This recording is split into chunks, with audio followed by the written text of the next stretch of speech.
தேசிய ஜனநாயக கூட்டணியுடைய கூட்டத்தில் கலந்து கொள்வதற்கு அழைப்பு வந்தது.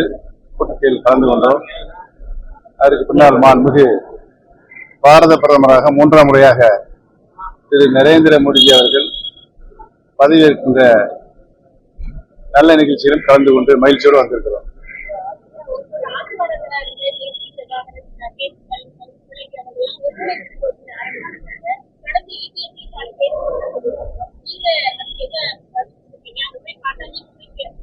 நான் ஏற்கனவே இதற்கு நேற்று பயிற்சி கொடுத்தேன்.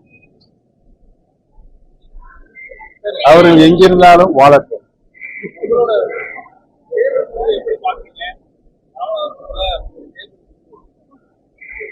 அனைத்து அம்சங்களும் உங்களுக்கு நன்றாக தெரியும்.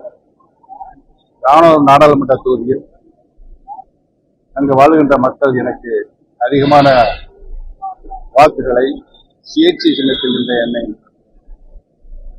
கிட்டத்தட்ட 3,41,000 வாக்குகள் பெற்று எனக்கு வாக்களித்திருக்கிறார்கள். அம்மக்களுக்கு நான் நன்றி சொல்வதற்கு கடமை.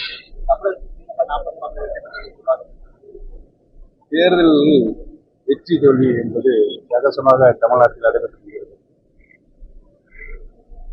வெற்றியின் தோல்வியில் மாறி மாறி வருகின்ற சூழல் இருக்கிறது. உறுதியாக அனைத்து இந்திய அண்ணா முன்னேற்ற கழகம் மாண்புமிகு அம்மா அவர்கள், புரட்சித் தலைவர் மாண்புமிகு அம்மா அவர்கள் இந்த இயக்கத்தை தொண்டர்கள் இயக்கமாகத்தான் புரட்சித் தலைவர்கள் உருவாக்கினார்கள். பின்பு இயக்கத்தை தொண்டர்களுக்கான இயக்கமாக உருமாற்றினார்கள்.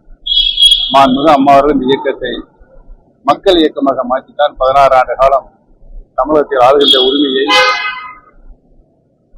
கேள்வி கேட்டீங்க, என்னை பாருங்க போல அப்புறம் நீங்க 16 ஆண்டுகள் ஆளுகின்ற உரிமையை மக்களிடம் பெற்றிருக்கிறோம்.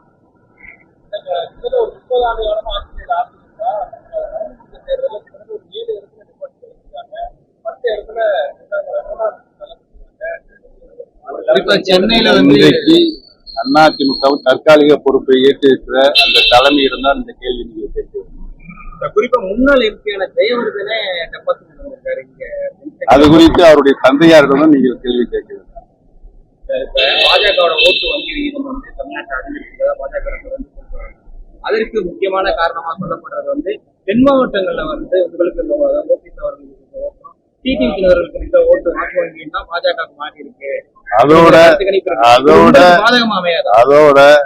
பாரதிய ஜனதா கட்சியுடைய மாநில தலைவர் திரு அண்ணாமலை அவர்கள் முழு மூச்சாக களத்தில் இறங்கி 24 மணி நேரமும் பாரதிய ஜனதா கட்சியுடைய வெற்றிக்காக அரும்பாடுபட்டார் என்பது மற்றொரு காரணமாக, முக்கிய காரணமாக இருக்கிறது.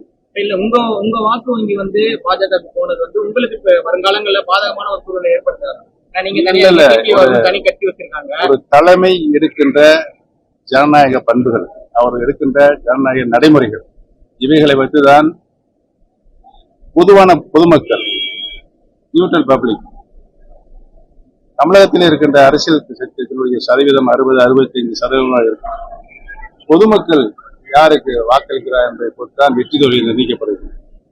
ஆக பொதுமக்களுடைய அபிமானத்தை இந்த தேர்தலில் யார் பெற்றிருக்கிறார்களோ அவருடைய வெற்றி பெற்றிருக்கிறார்.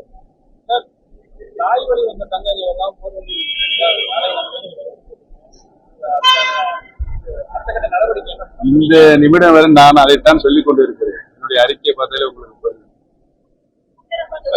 பிரிந்திருக்க சக்திகள் அனைத்து இந்திய அண்ணா முன்னேற்ற கழகத்தினுடைய பிரிந்திருக்க சக்திகள் ஒன்றிணையவில்லை என்றால் எந்த காலத்திலும் வெற்றி வர முடியும்.